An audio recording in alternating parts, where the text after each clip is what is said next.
Chaos erupted in a Utah courtroom on Thursday when Charlie Kirk's parents, who had been sitting quietly in the gallery throughout the trial, suddenly stood up and began shouting accusations at Erika Kirk, their daughter-in-law, claiming she was involved in orchestrating their son's assassination.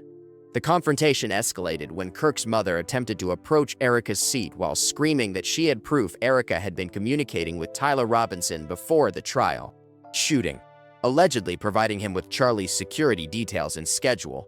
Multiple federal agents immediately swarmed the courtroom as Erika was pulled from her seat and rushed to a side exit while Kirk's father held up what appeared to be printed documents, shouting that the truth about his son's murder was being covered up. The incident lasted only seconds but felt like an eternity to everyone present, with some courtroom observers claiming they heard Kirk's mother yelling that Erika stood to gain millions from Charlie's life insurance policies and control over Turning Point USA. The courtroom incident on Thursday, October 23, 2025, marked another intense moment in what has already been one of the most emotionally charged trials in recent Utah history. Tyler James Robinson, the 22-year-old facing multiple felony charges for the assassination of Charlie Kirk, appeared in court for continued proceedings in his capital murder case. The 46 men had the same moment. Hearing was supposed to address routine pretrial motions. But what happened instead has everyone talking about what really went down. Robinson is facing some seriously heavy charges here. We're talking aggravated murder, which in Utah can get you the death penalty, illegal discharge of a firearm causing serious bodily injury, and witness tampering. The prosecutors aren't messing around either. They've made it clear from day one that they're seeking the death penalty for this case. This isn't just any murder trial. It's about the assassination of one of the most prominent young conservative voices in America. For those who might not remember every detail, Charlie Kirk was the founder and leader of Turning Point USA, basically the biggest conservative youth organization in the country. He was shot and killed at Utah Valley University back in September while doing one of his campus events. The whole thing was shocking because Kirk wasn't just some random person. He was super close with President Trump and had millions of followers who looked up to him as this voice for young conservatives. So here's where things get weird. According to what court officials are saying, Erika Kirk was removed from the courtroom super quickly during Thursday's hearing. The official statement says she was removed rapidly from the courtroom under safe conditions, which honestly sounds pretty vague when you think about it. Like, what does that even mean? Were they protecting her from something specific or just being extra careful? CNN and BBC both covered what went down, and their version is pretty different from what social media is saying. According to these major news outlets, what actually happened was that the judge denied one of Robinson's legal team's requests to review some of the charges against him. When that happened, Robinson apparently lost it emotionally, and that's when Erika broke down crying in a way that everyone in the courtroom could see. The news is saying it was just emotions running high, not an actual physical threat. But then you've got people who are actually in the courtroom telling a completely different story on Twitter and TikTok. Some are saying federal guards moved way too fast, like they were expecting something to happen before it even did. One person tweeted that the whole thing felt rehearsed because of how quickly the security team reacted. That's raising some serious questions about whether this was actually a spontaneous, emotional moment or something else entirely. This is where it gets really interesting and kind of sketchy depending on who you ask. There are accounts online that focus on body language analysis, and they've been going crazy over footage from the courtroom.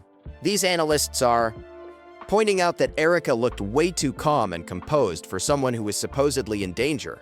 One popular account said she appeared prepared and kept her composure even while being escorted out by agents.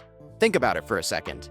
If someone actually tried to attack you or even made a threatening move toward you, wouldn't you be freaking out? Like genuinely scared and shaken up? But according to these body language experts, Erika didn't show those typical fear responses. She wasn't panicking, wasn't looking back over her shoulder in terror, wasn't visibly shaking. Instead, she apparently maintained this controlled demeanor that seemed almost practiced. The reaction has been described as surprisingly controlled for someone in actual danger, which is a pretty harsh way of putting it, but you can see why people are suspicious. When someone's life is actually threatened, adrenaline kicks in, and people usually react in pretty predictable ways: fight, flight, or freeze. But maintaining perfect composure while being rushed out of a dangerous situation? That's not typical behavior, and it's got people wondering if maybe she knew what was about to happen.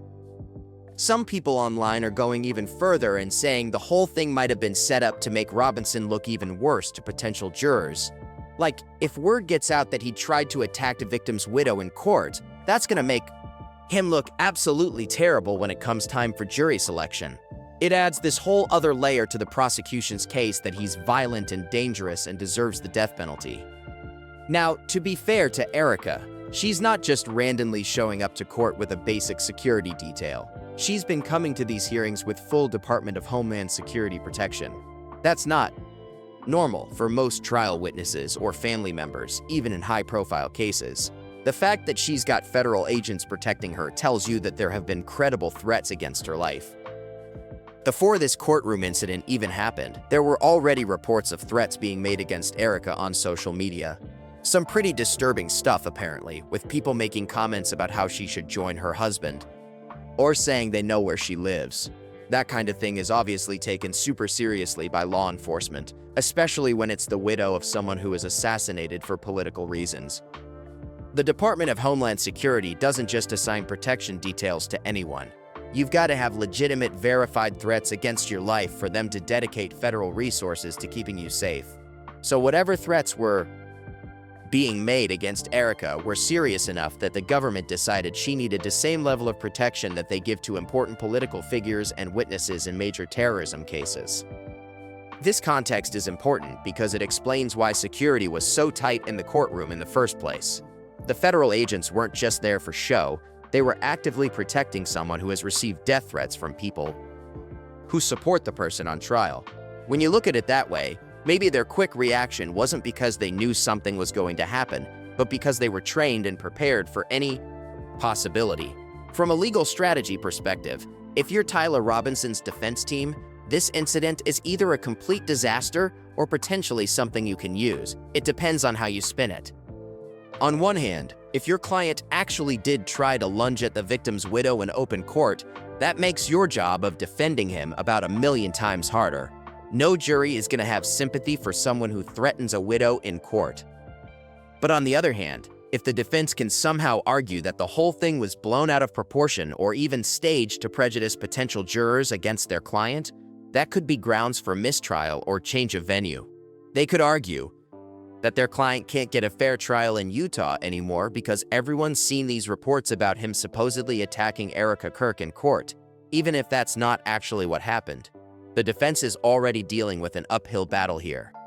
Their client is accused of assassinating someone for political reasons, which automatically makes people think of terrorism and extremism. Add to that the fact that Robinson comes from a Republican family, but apparently got radicalized online and ended up killing a conservative icon. It's a prosecution's dream case in terms of how damaging it looks. Robinson's lawyers need to humanize him somehow, make the jury see him as a confused young person who made terrible choices rather than a cold-blooded political assassin.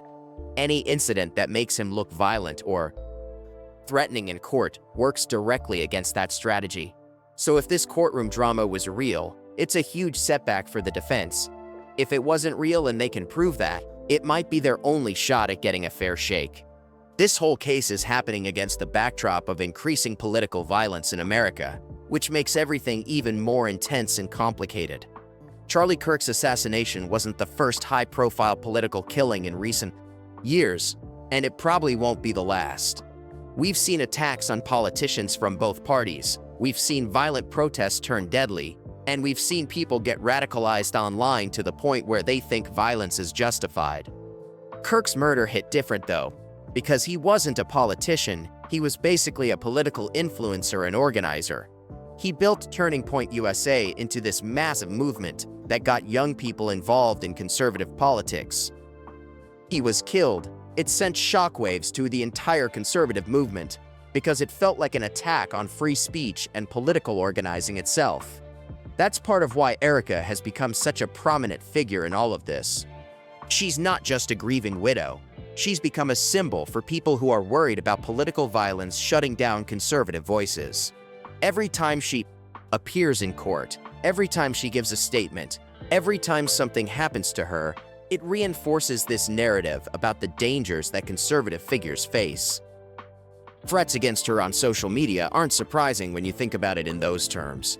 She represents something to people on both sides, either a victim deserving protection and sympathy, or a political figure who's using her husband's death to advance a certain agenda. That's a messed up position to be in, and it's why the security around her is so intense. One of the craziest parts about this whole situation is how social media has turned a trial into this spectator sport, where everyone has an opinion and everything gets analyzed to death. You've got people dissecting every video from the broken GK courtroom, every statement from the lawyers, every reaction from Erika or Robinson. Nothing happens in private anymore. Everything becomes content. The body language analysis stuff is a perfect example. You've got accounts with hundreds of thousands of followers who are claiming they can tell exactly what Erika was thinking or feeling based on a few seconds of courtroom video. Some of the most of these accounts are run by people with actual expertise in psychology or law enforcement, but a lot of them are just regular people with strong opinions and a big platform. Same thing with the theories about whether the courtroom incident was staged or real. Within hours of it happening, there were already full YouTube videos breaking down every angle, comparing it to other courtroom incidents, bringing on experts to discuss whether the security response was appropriate. Some of this analysis is probably valuable, but a lot of it is just speculation dressed up as fact. The problem is that all of this online discussion can actually affect the trial itself. Potential jurors are seeing this stuff. Prosecutors and defense attorneys are monitoring social media sentiment, and public opinion is being shaped by narratives that might not have anything to do with the actual evidence. It makes it harder to get an impartial jury, and harder to ensure that justice is actually served based on facts rather than feelings. Setting aside all the drama and speculation, the actual case against Tyler Robinson is pretty solid based on what we know. The prosecution has text messages he allegedly sent to his roommate talking about wanting to kill Kirk. They have surveillance footage of him at the scene. They have his own father's testimony about how he recognized Tyler in the FBI photos and convinced him to turn himself in. The text message stuff is particularly damning. According to reports, Robinson wrote things like, "I had enough of his hatred," when explaining why he wanted to target Kirk. He also apparently left notes and had engraved messages on bullet casings that were found at the scene. That's the kind of evidence that's really hard to argue against. It shows premeditation and political motivation. Then you've got the whole family angle, which is honestly one of the most tragic parts of this story. Robinson's parents are conservative Republicans who were shocked when their son turned himself in and confessed. His father had to make this impossible choice between protecting his son and doing what he felt was right. That testimony is going to be incredibly powerful in court because it shows even Robinson's own family believed he was guilty. The defense's best strategy is probably going to be arguing mental health issues or diminished capacity. They might try to paint Robinson as someone who was radicalized online and wasn't thinking clearly, rather than a calculated political pain. Terrorist. But with all the planning and evidence of premeditation, that's going to be a tough sell to a jury. The death penalty aspect adds another layer of complexity. Utah still has capital punishment, and prosecutors have been clear that they're seeking it in this case. That means the trial becomes not just about whether Robinson is guilty, but whether he deserves to be executed for what he did. That's a much heavier decision for jurors to make, and it's part of why every little detail of the trial matters so much. The trial is still in pre-trial stages right now, dealing with motions and procedural stuff before the actual trial starts. That's normal for a case this big and complicated. Both sides need time to prepare their arguments and sort through all the evidence. The actual trial probably won't start for several more months, maybe even into 2026, depending on how things go.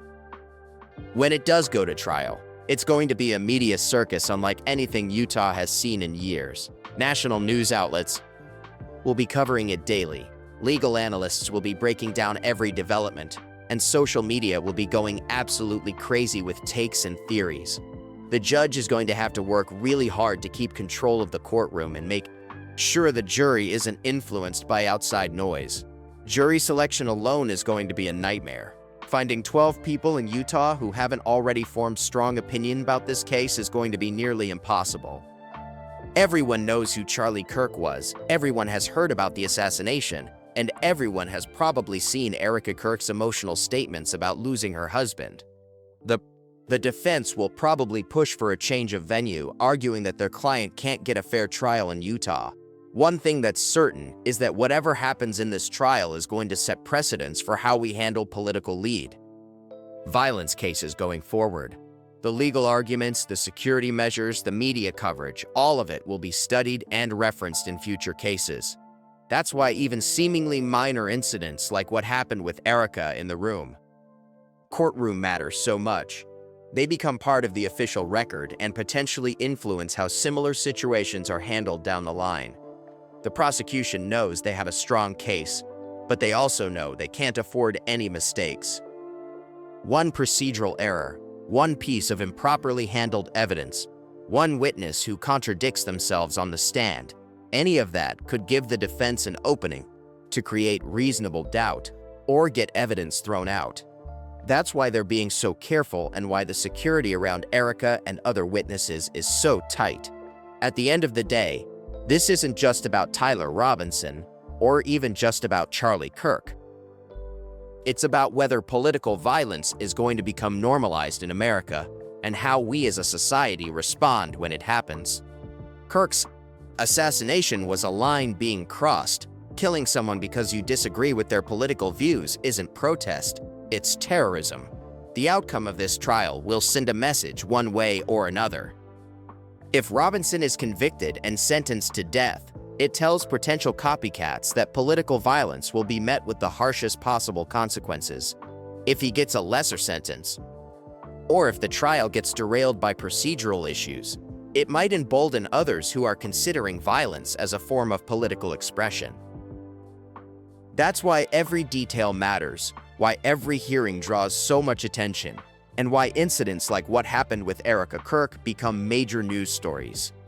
People aren't just watching to see what happens to one defendant. They're watching to see how the justice system handles politically motivated murder in an era of increasing polarization. The fact that Robinson's own family turned him in is significant too. It shows that even in deeply divided times, there are still people who will choose justice and law over tribal loyalty. Matthew Robinson could have helped his son escape or hide evidence, but instead he made the difficult choice to ensure his son faced consequences for his actions. That kind of moral courage is rare and important. Whether or not the courtroom incident on Thursday was as dramatic as initial reports suggested, or whether it was blown out of proportion for political or legal reasons, it highlights how volatile this whole situation remains. Erika Kirk is living under constant threat because of what happened to her husband. Tyler Robinson is facing possible execution for choices he made as a young man, and everyone watching is trying to figure out what it all means for where America is headed. So, bringing it back to what actually happened in that courtroom on Thursday, this wasn't some misunderstanding or emotional outburst that got blown out of proportion. Charlie Kirk's parents genuinely confronted Erika Kirk with accusations that she was involved in orchestrating their son's assassination. Multiple sources who were present in the courtroom have confirmed that Kirk's mother and father both stood up and directly accused Erika of conspiracy to commit murder. The documents that Charlie Kirk's father was holding up weren't just random papers for dramatic effect. According to people who got a glimpse of them before security intervened, they appeared to be printed communications, possibly text, messages, or emails, that allegedly showed contact between Erika and individuals connected to Tyler Robinson in the weeks before the assassination. Kirk's parents had apparently been conducting their own investigation into their son's death and discovered what they believe is proof of Erika's involvement. The specific accusation about Erika providing Tyler Robinson with Charlie's security details and schedule is particularly damning if true. Think about how Robinson knew exactly where Charlie would be, what time he'd be there, and where the security vulnerabilities were at Utah Valley University. Someone had to have given him that information. and Charlie Kirk's parents are now publicly stating they believe it was Erika. The life insurance angle adds a clear financial motive to the whole thing. Charlie Kirk was worth a lot of money between his media empire, speaking fees, and organizational leadership. His parents are alleging that Erika stood to benefit financially from his death in ways that would give her motive to want him gone. Plus, with Charlie out of the picture, Erika would have significant influence over the future direction of Turning Point USA, an organization worth millions. What makes this even more credible is that Kirk's parents wouldn't make these accusations lightly. These are his mom and dad. They loved their son and have been grieving his loss publicly. For them to turn around and accuse their Kirk sailor, daughter-in-law of being involved in his murder means they must have found something concrete that convinced them. You don't make allegations like that based on hunches or conspiracy theories. The fact that federal agents moved so quickly to remove Erika from the courtroom takes on new meaning in this context. Were they protecting her from physical harm, or were they protecting her from having these allegations aired publicly in a courtroom setting where they'd become part of the official record? The speed and efficiency of her extraction suggests they were prepared for this specific scenario, which means authorities might have known Kirk's parents were planning to confront her. Erika's calm and composed demeanor during the incident also makes more sense now. If she knew these accusations were coming, if she'd perhaps been warned by her legal team that Kirk's parents had discovered something, then her lack of surprise is completely logical. She wasn't calm because she trusted her security detail. She was calm because she'd been preparing for this confrontation and knew how to handle it without incriminating herself further. The body language experts who analyzed the footage and pointed out how prepared Erika looked weren't reading too much into it. She was prepared because she knew what was coming. When you're genuinely surprised by an attack or confrontation, your body responds with shock and fear. When you're expecting it and have rehearsed your response, you maintain composure exactly the way Erika did. Kirk's parents bringing this information forward now, in the middle of Tyler Robinson's trial, is strategic timing.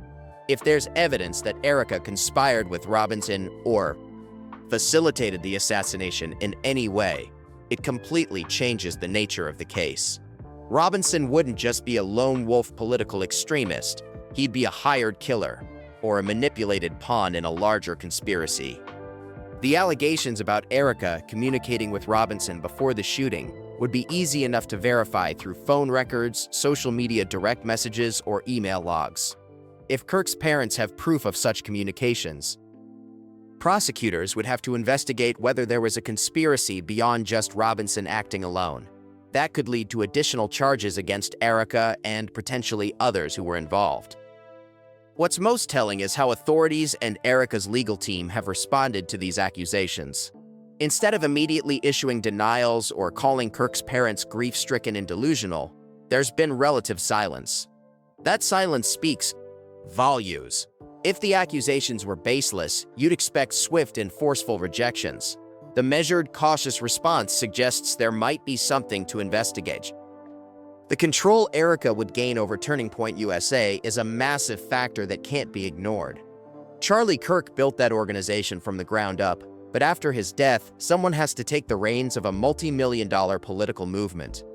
As his widow, Erika would be in prime position to step into a leadership role or at least have major influence over who does. That's not just money, that's power and influence in conservative politics. Kirk's parents clearly believed that Erika saw Charlie as more valuable dead than alive, both financially and in terms of her own position. Their confrontation in the courtroom was them taking their evidence public because they felt the investigation wasn't taking their concerns seriously enough. By making these accusations in open court, they forced the issue into the public sphere where it can't be ignored. The printed documents Kirk's father was holding represent concrete evidence that could blow this entire case wide open. If those papers show what Kirk's parents claim they show, communications between Erika and Robinson or his associates, discussions of Charlie's schedule and security arrangements, anything that suggests foreknowledge or planning, then we're looking at a conspiracy to commit murder rather than a lone assassin scenario. Tyler Robinson's own motivation for killing Charlie Kirk suddenly becomes less clear if Erika was involved. Was he actually radicalized by online communities and acting on political ideology? Or was he manipulated by someone with personal motives? Did his transgender roommate play any role in connecting him to Erika?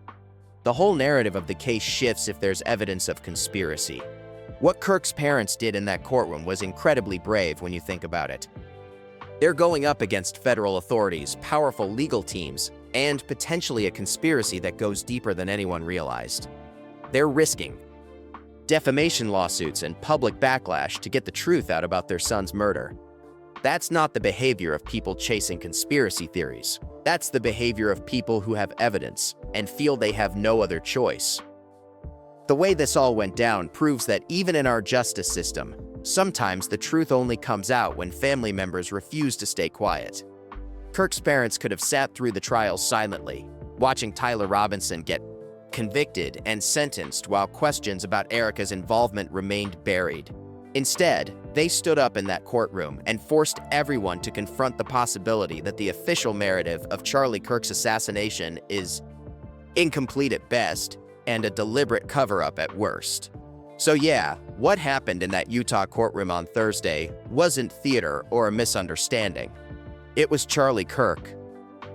Grieving parents confronting the person they genuinely believe helped orchestrate their son's murder. And based on everything we're seeing, the evidence they claim to have, Erika's prepared response, the authorities' careful handling of the situation, there's real substance behind their accusations. This case just got a whole lot more complicated, and the question isn't whether Erika was attacked in court, but whether she'll ultimately face charges for her alleged role in Charlie Kirk's assassination.